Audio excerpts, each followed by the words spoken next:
Good afternoon, students. How are you? Feeling well? Okay. आज हम सारांश हिंदी पाठ्य पुस्तक 4 के पाठ नंबर 2 जब मैं पढ़ता था, एक आत्मकथा है। आत्मकथा वो होती है जो स्वयं द्वारा लिखी जाए, और इस आत्मकथा के रचयिता कौन हैं? मोहनदास करमचंद गांधी। और दूसरा नाम इनका क्या है? बापू, महात्मा गांधी, जिनका हमारी आज़ादी में, हमारे देश को आज़ाद करवाने में बहुत बड़ा योगदान है। तो गांधी जी ने उस समय के बारे में जिक्र किया है जब वो पढ़ते थे। गांधी जी कहते हैं, मेरे पिता करमचंद गांधी थे। उनके पिता का क्या नाम था? करमचंद गांधी थे। वे राजकोट के दीवान थे। एक जगह है हिंदुस्तान में राजकोट, उसके दीवान थे। दीवान का मीनिंग क्या है? वे सत्यप्रिय, साहसी और उदार व्यक्ति थे। जो अपने पिता के बारे में बताया है कि वो कैसे थे? सत्यप्रिय, सच से प्यार करने वाले, साहसी, हिम्मती और उदार मीनिंग खुले विचारों वाले व्यक्ति थे। वे सदा उचित न्याय करते थे। तो वे उचित न्याय करते थे, तो इसका मीनिंग यही है कि दीवान एक पोस्ट होती थी, किसमें? न्यायालय में, को जिसका काम न्याय करना होता था। वो सदा उचित सही न्याय करते थे। मेरी माता का नाम पुतलीबाई था। जो गांधी जी थे, उनके पिता का नाम करमचंद गांधी और माता का नाम पुतलीबाई था। उनका स्वभाव बहुत अच्छा था। अपनी माँ के बारे में बताते हैं गांधी जी कि मेरी जो माता जी थी, उनका स्वभाव बहुत अच्छा था। वो धार्मिक विचारों की महिला थी। वो धार्मिक विचारों से संबंध रखने वाली स्त्री थी। पूजा पाठ किए बिना भोजन नहीं करती थी, इसलिए वो पूजा पाठ किए बिना भोजन भी नहीं करती थी। कब करती थी? पूजा पाठ करने के बाद। 2 अक्टूबर 1869 को पोरबंदर में मेरा जन्म हुआ। आप सबको पता है गांधी जी का जन्म कब हुआ था? 2 अक्टूबर 1869 को। कहाँ पे? पोरबंदर में। 2 अक्टूबर 1869, पोरबंदर, गुजरात में एक जगह है पोरबंदर, उसमें जन्म हुआ था। पोरबंदर से पिताजी जब राजकोट गए, तब मेरी आयु 7 वर्ष की होगी। तो 7 साल की उम्र में गांधी जी पोरबंदर से कहाँ ट्रांसफ़र हो गए? कहाँ चले गए अपने पिताजी के साथ? राजकोट। पाठशाला से फिर ऊपर के स्कूल में, और वहाँ से हाई स्कूल में गया। तो सबसे पहले पढ़ने के लिए वो कहाँ गए? पाठशाला में। पाठशाला के बाद कहाँ गए? स्कूल में। स्कूल के बाद हाई स्कूल। हाई स्कूल का मीनिंग होता है जो स्कूल में जो हाईएस्ट कक्षा है, जो सबसे बड़ी कक्षा है, वो कौन सी है? 10वीं। एक बार पिताजी श्रवण पितृभक्ति नामक नाटक की एक किताब खरीद लाए थे। मैंने उसे बड़े शौक से पढ़ा। एक बार जो गांधी जी के पिताजी हैं, वो श्रवण पितृभक्ति नामक एक नाटक की एक किताब खरीद के लाए थे। श्रवण कुमार एक बहुत ही पितृभक्त बच्चा था, जो अपने माता पिता की सेवा करता था। उसके माता पिता अंधे थे। उसके माता पिता ने ये इच्छा जाहिर की थी कि हम तीर्थ यात्रा करना चाहते हैं। तो श्रवण कुमार उनको एक पालनी में बिठा के कहाँ लेके गए थे? तीर्थ स्थल लेके गए थे। तो वो बहुत ही अपने माता पिता की बात मानने वाला बच्चा था। इसलिए आपको भी अपने माता पिता की बात माननी चाहिए। तो वो नाटक की किताब खरीद लाए थे। मैंने उसे बड़े शौक से पढ़ा। गांधी जी ने उसको भी बड़े शौक से पढ़ा।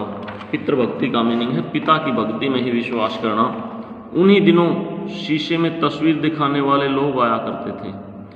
जिस टाइम गांधी जी ने ये नामक नाटक की एक किताब पढ़ी, श्रवण पितृभक्ति, उसी समय शीशे में तस्वीर दिखाने वाले लोग आया करते। तभी मैंने अंधे माता पिता को बैंगी में बिठाकर ले जाने वाले श्रवण कुमार का चित्र देखा।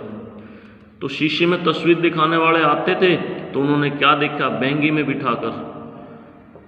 बैंगी क्या होती है? एक तरह से ये होता है, तराजू की तरह होती है, लेकिन तराजू से बड़ी होती है। जिस तराजू के एक पलड़े में उसने अपनी माताजी को बैठाया और एक पलड़े में अपने पिताजी को बैठा के श्रवण कुमार उनको तीर्थ यात्रा के लिए लेकर चले थे। तो उन्होंने श्रवण कुमार का चित्र देखा। इन बातों को मेरे मन पर बहुत गहरा प्रभाव पड़ा, बहुत भारी प्रभाव पड़ा। मन ही मन मैंने कहा मैं भी श्रवण की तरह ही बनूंगा। तो फिर गांधी जी ने भी सोचा मैं भी क्या बनूंगा, मैं भी श्रवण कुमार की तरह आज्ञाकारी बनूंगा, पितृभक्ति करूंगा, माता पिता का सम्मान करूंगा। मैंने सत्य हरिश्चंद्र नाटक भी देखा। फिर गांधी जी बताते हैं कि मैंने सत्य हरिश्चंद्र नाटक भी देखा। तो जो ये राजा हरिश्चंद्र हैं ये बताते हैं ये सत्य सदा सच बोलते थे, सत्य, इसीलिए इनका नाम सत्य हरिश्चंद्र पड़ा। वो नाटक देखा, बार बार उसे देखने की इच्छा होती थी। इस नाटक को देखने की उनकी बार बार इच्छा होती थी। हरिश्चंद्र के सपने आते थे, राजा हरिश्चंद्र के क्या आते थे, सपने। बार बार मेरे मन में ये बात उठती थी कि सभी हरिश्चंद्र की तरह सत्यवादी क्यों न बने। तो गांधी जी ये सोचते थे कि संसार का, इस संसार में जीने वाला हर व्यक्ति, हर इंसान सत्यवादी क्यों नहीं बनता राजा हरिश्चंद्र की तरह। यही बात मेरे मन में बैठ गई कि चाहे हरिश्चंद्र की भांति दुख उठाना पड़े, जिस प्रकार राजा हरिश्चंद्र ने अब दुख उठाया था उस तरह मुझे दुख उठाना पड़ जाए, लेकिन मैं भी सत्यवादी बनूंगा, पर सत्य को कभी नहीं छोड़ूंगा, सत्य यानी कभी झूठ नहीं बोलूँगा। जब मैं केवल 13 वर्ष का था, जब गांधी जी की आयु कितनी थी, 13 वर्ष, तभी मेरा विवाह कस्तूरबा के साथ हो गया। गांधी जी की आयु 13 वर्ष थी, तभी उनका विवाह किसके साथ होगा, कस्तूरबा गांधी के साथ हो गया। मगर मेरी पढ़ाई चलती रही। इस दौरान उनकी जो पढ़ाई थी वो चलती रही। 5वीं और 6ठी कक्षा में तो मैं छात्रवृत्तियाँ भी मिली। 5वीं और 6ठी कक्षा में तो छात्रवृत्तियाँ होती हैं, वजीफा वो जिसको बोलते हैं, वो भी उनको मिलता था। क्योंकि वो इसलिए मिलता था क्योंकि वो एक अच्छे बच्चे थे, अच्छे छात्र थे, पढ़ाई में अव्वल थे। अपने आचरण की ओर मैं बहुत ध्यान देता था। आचरण का मीनिंग है अपने व्यवहार की तरफ। इसमें यदि कोई भूल हो जाती तो मेरी आंखों में आंसू भर आते थे। अगर आचरण में कोई उनसे भूल हो जाती तो उनकी आंखों में आंसू आ जाते थे। शिक्षक का कुछ कहना ही मेरे लिए ऐसा ही हो जाता था।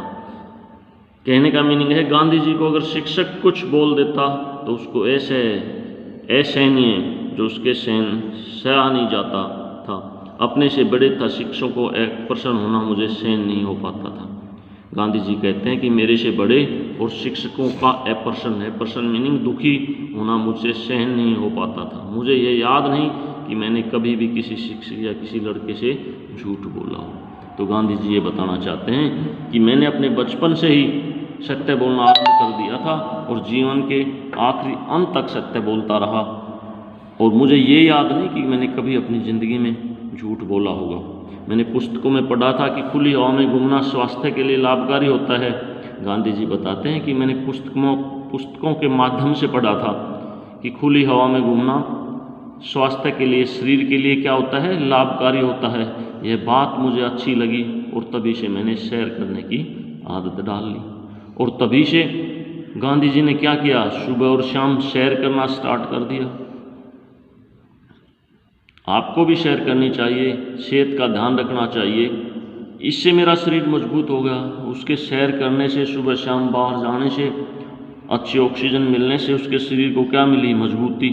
एक भूल की सज़ा मैं आज तक पा रहा हूँ। लेकिन गांधी जी कहते हैं कि एक भूल की सज़ा मैं आज तक पा रहा हूँ। पढ़ाई के अक्सर अच्छे होने की ज़रूरत नहीं, ये गलत विचार मेरे मन में इंग्लैंड जाने तक रहा। तब बैरिस्ट्री के लिए, वकालत के लिए गांधी जी इंग्लैंड गए। उससे पहले तक वो ये मानते थे कि पढ़ाई के अच्छे अक्षर होने की ज़रूरत नहीं है, गलत। पढ़ाई में अच्छा होने के लिए लिखाई अच्छी होनी चाहिए। यह गलत विचार मेरे मन में इंग्लैंड जाने तक रहा। वो ये मानते थे कि अच्छी लिखाई कोई मायने नहीं रखती। आगे चलकर दूसरों के मोती जैसे अक्षर देखकर मैं बहुत पछताया। लेकिन तब इंग्लैंड जाने के बाद उन्होंने दूसरे सहपाठियों के जो साथ में पढ़ने वाले थे उनके अक्षरों की जो बनावट थी वो मोतियों जैसी सुंदर थी, वो देखा तो बहुत पछताया, बहुत दुख हुआ। मैंने देखा कि अक्षर बुरे होना अपूर्ण शिक्षा की निशानी है। तो गांधी जी कहते हैं कि मैंने ये देखा कि अक्षर बुरे होना भी क्या है, अक्षर बुरे होना भी अधूरी शिक्षा है। अधूरी शिक्षा की निशानी है। यानी गांधी जी कहना चाहते हैं आप लोगों को कि आप लोगों को अपनी राइटिंग इम्प्रूव करनी चाहिए, अच्छी राइटिंग करनी चाहिए। बाद में मैंने अपने अक्षर सुधारने का प्रयत्न किया, पर पके घड़े पर कहीं मिट्टी चढ़ सकती है क्या, लेकिन तब तक टाइम जा चुका था। जिस तरह घड़ा पकने के बाद उस पर मिट्टी नहीं चढ़ाई जा सकती, उसी प्रकार मेरी लिखाई में भी सुधार संभव नहीं था। तो बच्चों, यहाँ तक आप इस पाठ को पढ़ना और अपने शब्दों में लिखना रफ नोटबुक में। बाकी जो आपका पाठ है वो हम जो नेक्स्ट लेक्चर होगा उसमें कंप्लीट करेंगे। गांधी जी के बारे में आपको 10 पॉइंट अपने माता पिता से पूछ के लिखने हैं, और जो लिखाई हो, जो गांधी जी ने बोला है कि लिखाई अच्छी होनी चाहिए, हो सके तो आप श्रवण कुमार के बारे में भी अपने माता पिता से पूछना, हो सके तो राजा हरिश्चंद्र के बारे में भी ज्ञान प्राप्त करना कि वो कितने सत्यवादी थे। जो बाकी आपका बचा हुआ पोर्शन है वो नेक्स्ट लेक्चर में। Thank you all of you.